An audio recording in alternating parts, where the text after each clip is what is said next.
दोस्तों, सनातन धर्म में होली के त्योहार का बहुत अधिक महत्व होता है। ये त्योहार फाल्गुन मास के शुक्ल पक्ष की पूर्णिमा तिथि को मनाया जाता है। इस दिन होली का दहन किया जाता है और उसके अगले दिन प्रतिपदा तिथि को रंगों की होली मनाई जाती है।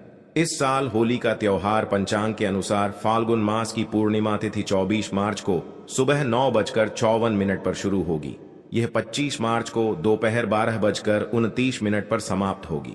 ऐसे में होली का दहन 24 मार्च को किया जाएगा। दोस्तों, इस बार ज्योतिष शास्त्र के अनुसार करीब 100 साल बाद होली पर चंद्र ग्रहण का संयोग बना है। 25 मार्च को चंद्र ग्रहण सुबह 10:23 से शुरू होगा, जो दोपहर 5:02 तक रहेगा। इस दिन सूर्य राहु मीन राशि में, शुक्र मंगल और शनि कुंभ राशि में विराजमान होंगे। ग्रह नक्षत्रों की शुभ स्थिति, कई राशियां लाभान्वित होंगी। दोस्तों, होलिका दहन आध्यात्मिक दृष्टिकोण से बहुत ही महत्वपूर्ण माना जाता है। इस दिन अपने अंदर की सभी बुराइयों को होलिका की अग्नि में भस्म किया जाता है और अगले दिन रंगों की होली खेलकर नए पर्व की शुरुआत की जाती है। प्राचीन कथा के अनुसार होलिका हिरण्यकश्यप नामक रक्षा की बहन थी। हिरण्यकश्यप अपने पुत्र प्रहलाद को नष्ट करना चाहते थे, क्योंकि भक्त प्रहलाद भगवान श्री हरि विष्णु जी की भक्ति करते थे। हिरण्यकश्यप कई बार प्रहलाद को मारने की कोशिश की, लेकिन वह असफल रहा। फिर एक दिन हिरण्यकश्यप अपनी बहन होलिका को प्रहलाद को मारने का कार्य सौंप दिया। अपने भाई की आज्ञा मानकर होलिका ने एक अग्नि प्रकट की और प्रहलाद को लेकर उस अग्नि में बैठ गई। होलिका को यह वरदान था कि उसे कोई अग्नि जला नहीं सकती, लेकिन भक्त प्रहलाद की रक्षा भी भगवान श्री हरि विष्णु जी कर रहे थे। भगवान श्री हरि विष्णु जी की कृपा से प्रहलाद का बाल भी बांका नहीं हुआ, लेकिन होलिका खुद उस अग्नि में जलकर भस्म हो गई। उसी दिन से होलिका दहन का त्योहार मनाया जाने लगा। यह त्योहार असत्य पर सत्य की जीत के तौर पर मनाया जाता है। होलिका दहन के दिन भगवान श्री हरि विष्णु जी का पूजन किया जाता है और होलिका की अग्नि में सभी पाप और नकारात्मकता को नष्ट किया जाता है। ज्योतिष शास्त्र के अनुसार होलिका दहन के दिन कुछ महत्वपूर्ण उपाय अवश्य ही करने चाहिए। यह दिन आध्यात्मिक शक्ति में वृद्धि करने के लिए और देवी देवताओं की कृपा पाने के लिए बहुत ही ज्यादा श्रेष्ठ माना गया है। साथ ही होली का त्योहार आने से पहले आप अपने घर पर कुछ साधारण सी चीजें खरीद कर जरूर लेकर आए। ये चीजें आपके घर के सभी वास्तु दोषों को खत्म करती हैं और होलिका दहन के दिन आपके घर की संपूर्ण नकारात्मक ऊर्जा पूरी तरह से नष्ट हो जाती है। माता लक्ष्मी जी की कृपा पाने के लिए आप होली से पहले अपने घर पर ये 4 चीजें जरूर लेकर आएं। ये 4 चीजें जिस स्थान पर भी होती है, वहां पर माता लक्ष्मी जी सदैव ही निवास करती हैं। ऐसे घर में कभी नकारात्मक शक्तियां प्रवेश नहीं करती हैं। इसीलिए अगर आपके घर में ये 4 चीजें मौजूद नहीं है, तो आप होली आने से पहले ही इन 4 चीजों को खरीद कर अपने घर पर लेकर आएं। होलिका दहन के दिन कई नकारात्मक शक्तियां विचरण करती हैं। ये शक्तियां आपके घर में भी प्रवेश कर सकती हैं, जिससे आपके घर का माहौल खराब हो सकता है। परिवार में तनाव का वातावरण निर्माण हो सकता है, जिससे घर में क्लेश और धन की हानि जैसी समस्याओं का सामना भी करना पड़ सकता है। इसीलिए आप इन 4 चीजों को खरीद कर अपने घर पर लाएं और उन्हें एक निश्चित स्थान और दिशा में रख दें, जिससे आपके घर में माता लक्ष्मी जी की कृपा दृष्टि बनी रहे और अशुभ शक्तियां आपके घर में प्रवेश ना कर पाएं। अगर आपके जीवन में पहले से ही धन से जुड़ी समस्याएं हैं, तो आप निश्चित ही इन 4 चीजों को अपने घर पर लेकर आएं। धीरे धीरे आपके जीवन से सभी समस्याएं खत्म होने लग जाएंगी। ज्योतिष शास्त्र के अनुसार खासकर इन 4 चीजों को होली के त्योहार से पहले ही घर पर लाना चाहिए। साथ ही कुछ चीजों को घर में रखकर होलिका दहन के दिन उन्हें होली की अग्नि में भस्म कर देना चाहिए। इससे घर की नकारात्मक ऊर्जा नष्ट होती है। तो चलिए जान लेते हैं वह कौन सी 4 चीजें हैं। सबसे पहली चीज है कछुआ। वास्तुशास्त्र और सनातन धर्म में कछुए को पवित्र और धातु को शुभ माना जाता है। ऐसे में होली पर आप धातु से बना कछुआ भी घर के लिए ला सकते हैं। हालांकि शुभता के लिए आपको इस बात का ध्यान रखना है कि कछुए की पीठ पर श्रीयंत्र या कुंबेर यंत्र लिखा हो। इस तरह के धातु कछुए को घर लाकर इसे आप पूजा स्थल पर भी स्थापित कर सकते हैं। मान्यता है कि इससे माता लक्ष्मी जी का वास आपके घर पर होता है। दोस्तों, चीज है, लाल मिर्च होलिका दहन से पहले आप 7 लाल मिर्च लाकर अपने घर के कोनों में रख दें। खासकर पश्चिम और दक्षिण दिशा के कोनों में एक एक मिर्च रख देनी चाहिए।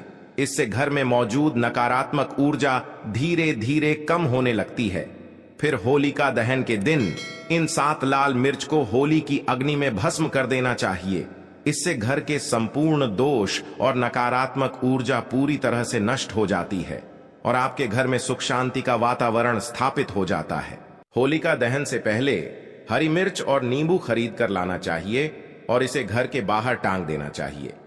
फिर होलिका दहन के दिन पुरानी नींबू मिर्च को होली की अग्नि में भस्म कर देना चाहिए। इससे घर पर लगी बुरी नजर तुरंत नष्ट हो जाती है। लोगों की बुरी नजर के कारण जीवन में कई समस्याएं निर्माण होने लगती हैं। अचानक ही धन का खर्च हो जाता है। परिवार के सदस्य बीमार पड़ने लगते हैं। इससे बचने के लिए होलिका दहन के दिन इस उपाय को करना बहुत आवश्यक होता है। होलिका दहन से पहले आपको घर के मुख्य द्वार पर नया तोरण जरूर बांधना चाहिए और पुराना तोरण होली की अग्नि में भस्म करना चाहिए। आप आम के पत्तों का अथवा अशोक के पत्तों का तोरण अपने मुख्य द्वार पर लगा दें और पुराना तोरण होली की अग्नि में भस्म कर दें। इससे घर पर लगी बुरी नजर का प्रभाव नष्ट हो जाता है। घर के मुख्य द्वार पर आम की पत्तियां लटकाने से घर में प्रवेश करने वाले हर व्यक्ति के साथ सकारात्मक ऊर्जा घर में आती है, जिससे घर में सुख व समृद्धि बढ़ती है। आम के पत्तों का तोरण मुख्य द्वार पर लगाने से सभी मांगलिक कार्य निर्गुण पूरे हो जाते हैं। बुरी शक्तियां एवं नकारात्मक ऊर्जा भी शुभ कार्य में बाधा नहीं डाल पाती हैं। इसलिए दरवाजे पर आम के पत्तों को लटकाना शास्त्रों के अनुसार बहुत ही शुभ माना गया है। घर में धन की आवक बढ़ाने के लिए और माता लक्ष्मी जी की कृपा पाने के लिए आप होली से पहले एक जल से भरा पात्र घर की उत्तर पूर्व दिशा में रख दें और इस पत्र में थोड़ा सा नमक डालकर रखें। यह घर के अंदर की सभी नकारात्मक ऊर्जा को सुख लेता है। होलिका दहन के दिन जिस स्थान पर होली का दहन की अग्नि जलाई जाएगी, उस स्थान पर यह जल छिड़क दें अथवा स्थान को इस जल से साफ करें। इससे घर की सभी नकारात्मक ऊर्जा नष्ट हो जाएंगी। इस उपाय से आपके घर में सुख समृद्धि बढ़ती है और धन का आगमन होता है। वास्तुशास्त्र में बांस का विशेष महत्व होता है।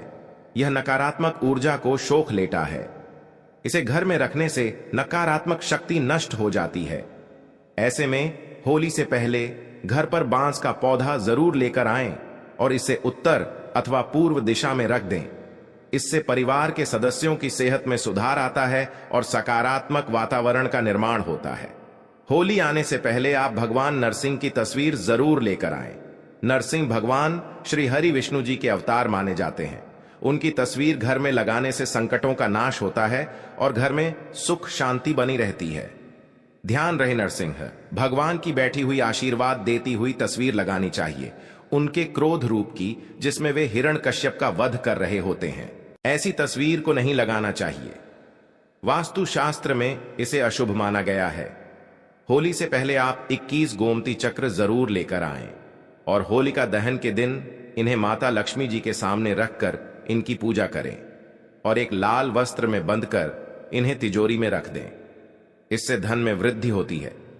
होलिका दहन से पहले आप एक सूखा हुआ नारियल खरीद कर लाएं और उस नारियल पर स्वास्तिक का चिन्ह बनाकर अपने घर में रख दें। फिर होलिका दहन के दिन नारियल को होलिका की अग्नि में रखकर उसे परिवार के सभी सदस्यों को खिला दें। इससे जीवन में चल रही सभी समस्याएं खत्म हो जाती हैं। होली की अग्नि की राख का भी ज्योतिष शास्त्र में बहुत ज्यादा महत्व होता है। होलिका दहन की राख को अपने शरीर पर लगाने से रोगों का नाश होता है। इस राख को घर में चारों ओर छिड़क दें। इससे घर से नकारात्मक ऊर्जा नष्ट होती है। साथ ही पानी में थोड़ी सी राख मिलाकर इससे पोंछा लगाने से नकारात्मक ऊर्जा दूर होती है। अगर आपको नौकरी और कारोबार में परेशानी आ रही है, धन का नुकसान हो रहा है, तो आप मिट्टी के 3 दियों में तिल सबूत, धनिया, पीली सरसों, नमक डालकर होलिका की अग्नि के समीप रख दे। इससे जीवन में चल रही परेशानियां, कष्ट, संकट धीरे धीरे खत्म होने लगेंगे। अगर घर में धन की समस्या है, पैसा नहीं टिकता है, खर्च अधिक होता है, तो आप होलिका दहन से पहली रात में लाल मिर्च के दाने निकालकर एक कपड़े में बांध लें। फिर उसे अपने सिरहाने में रखकर सो जाएं। अगले दिन शाम को होलिका की अग्नि में इन दानों को डाल दें और माता लक्ष्मी जी का स्मरण करते हुए ओम श्रीम नमः इस मंत्र का उच्चारण करें। कैसी भी धन से जुड़ी समस्या हो, शीघ्र ही समाप्त हो जाती है। ध्यान रहे, शास्त्रों के अनुसार एक पुत्र की माता को होलिका की अग्नि नहीं जलानी चाहिए। एक पुत्र की माता को इस दिन उपवास अवश्य करना चाहिए। इससे पुत्र पर किसी भी प्रकार का संकट नहीं आता है।